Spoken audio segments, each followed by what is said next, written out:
ದಯವಿಟ್ಟು ಎಲ್ಲರೂ ಕಣ್ಣುಗಳನ್ನು ಮುಚ್ಚುವುದಾದರೆ ವಿಧೇಯತೆಯಿಂದ ತಲೆ ಬಾಗಿಸುವುದಾದರೆ ಕರ್ತನಾದ ಯೇಸು ಕ್ರಿಸ್ತನಿಗೆ ನಮನ ಸಲ್ಲಿಸೋಣ.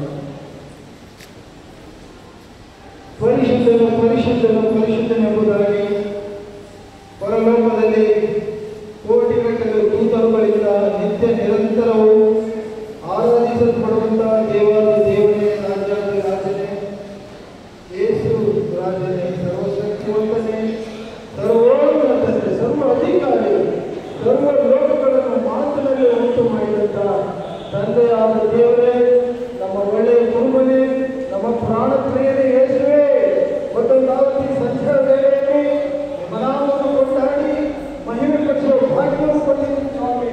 ನಿಮ್ಮ ಸ್ತೋತ್ರ. ನಿಮ್ಮ ಪ್ರಣಾಳಿಕೆಯಂತೆ ಅಪ್ಪ, ನಿಮ್ಮ ಚಿತ್ತದಂತೆ ಈ ಕಾರ್ಯವನ್ನು ನಾವೆಲ್ಲರೂ ಒಗ್ಗೂಡಿ ಬರಲಿಕ್ಕೆ ನೀವು ಸಹಾಯ ಮಾಡಿರಿ. ಈ ಕಾರ್ಯವು ಯೆಹೋವನಿಂದಲೇ ಆಯಿತು ಅಂತ ನಾನು ನಂಬ್ತಾ ಇದ್ದೀನಿ ಸ್ವಾಮಿ. ನೀನು ದಯ ಮಾಡದೆ ಹೋಗಿದ್ದರೆ ಸ್ವಾಮಿ ನಾವು ಮಾಡಲಾರೆವು, ನನ್ನನ್ನು ಬಿಟ್ಟು ನೀವು ಏನು ಮಾಡಲಾರಿರಿ ಅಂತ ಹೇಳಿದ್ರಿ. ಹಾಗಾಗಿ ನಿಮ್ಮನ್ನೇ ಅಪ್ಪ ನೆನೆಸುತ್ತಾ, ನಿಮ್ಮನ್ನೇ ಕೊಂಡಾಡುತ್ತಾ, ನಿಮ್ಮನ್ನೇ ಮಹಿಮೆ ಪಡಿಸುತ್ತಾ ಈ ಕಾರ್ಯಕ್ರಮಕ್ಕಾಗಿ ನಾವು ಎಲ್ಲರೂ ಸಿದ್ಧರಾಗಿ ಬಂದಿದ್ದೀವಿ ಸ್ವಾಮಿ. ಈ ಕಾರ್ಯವನ್ನು ಬಲವಾದ ಕೈಗಳನ್ನು ಒಪ್ಪಿಸಿದ್ದೀವಿ. ನೀವು ಹೇಳಿದರೆ ನಾನೇ ಅಲ್ಫಾ, ನಾನೇ ಒಮೇಗಾ, ನಾನೇ ಮೊದಲನೆಯವನು, ಕಡೆಯವನು, ನಾನೇ ಆರಂಭ, ನಾನೇ ಮುಕ್ತಾಯ ಅಂತ ಹೇಳಿದ ದೇವರೇ, ಈ ಸ್ತೋತ್ರ ಯೇಸುವೇ.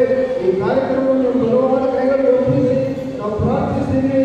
ಆದಿಯಿಂದ ಅಂತ್ಯದವರೆಗೆ ಎಲ್ಲ ವಿಷಯಗಳಲ್ಲಿ ನೀವು ಸಹಾಯ ಮಾಡಿ ಸ್ವಾಮಿ. ಯಾವ ಗಲಿಬಿಲಿ ಆಗದಂತೆ, ಯಾವ ಶೋಧನೆ ಬಾರದಂತೆ ಎಲ್ಲ ವಿಷಯಗಳಲ್ಲಿ ನಿನ್ನ ಅಧ್ಯಕ್ಷತೆಯಲ್ಲಿ ಈ ಕಾರ್ಯಕ್ರಮವನ್ನು ಆಶೀರ್ವದಿಸಿ ನಡೆಸಿಕೊಡಬೇಕಾಗಿ ನಾನು ಪ್ರಾರ್ಥಿಸಿ ಸ್ವಾಮಿ.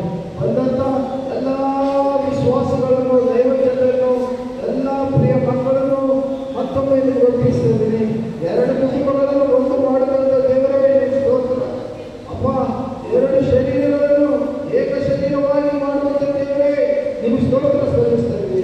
ಇವತ್ತು ಮತ್ತು ನಾಳೆ ನಡೆಯಲಿರುವ ಎಲ್ಲ ಕಾರ್ಯಕ್ರಮಗಳಲ್ಲಿ ನಿನ್ನ ಅಪ್ಪ, ನಿನ್ನ ಒಂದು ದೇವ ಆಶೀರ್ವಾದ ಬೇಕಾಗಿದೆ ಸ್ವಾಮಿ, ಕರುಣೆ ಬೇಕಾಗಿದೆಯಪ್ಪ, ನಿನ್ನ ಕೃಪೆ ಬೇಕಾಗಿದೆ ತಂದೆ. ನಿಮ್ಮ ಸ್ತೋತ್ರ ಸಲ್ಲಿಸ್ತೀವಿ. ಪ್ರಿಯ ಮಕ್ಕಳು ದೇವ ನೂತನವಾಗಿ ಜತಪಡಿಸಲ್ಪಡುವಂಥ ದಂಪತಿಗಳಾಗ್ತಾ ಇದ್ದಾರೆ ಸ್ವಾಮಿ. ಈ ಪ್ರಿಯ ಮಕ್ಕಳು ಮಧ್ಯದಲ್ಲಿ ಅವರನ್ನು ನಡೆಸಿಕೊಳ್ಳಿ ಸ್ವಾಮಿ. ಅವರು ಸಮಾಜದಲ್ಲಿ ಮಾದರಿಯಾಗಿ, ಸಾಕ್ಷಿಗಳಾಗಿ, ನಿನಗೆ ಒಳ್ಳೆ ಮಕ್ಕಳಾಗಿ, ಒಳ್ಳೆ ದಂಪತಿಗಳಾಗಿ ಅವರು ಜೀವಿಸಲಿಕ್ಕೆ ನೀವು ಸಹಾಯ ಮಾಡಿ. ಈ ಕಾರ್ಯಕ್ರಮ ನಡೆಸಿಕೊಳ್ಳುವಂಥ ದೈವಜನರು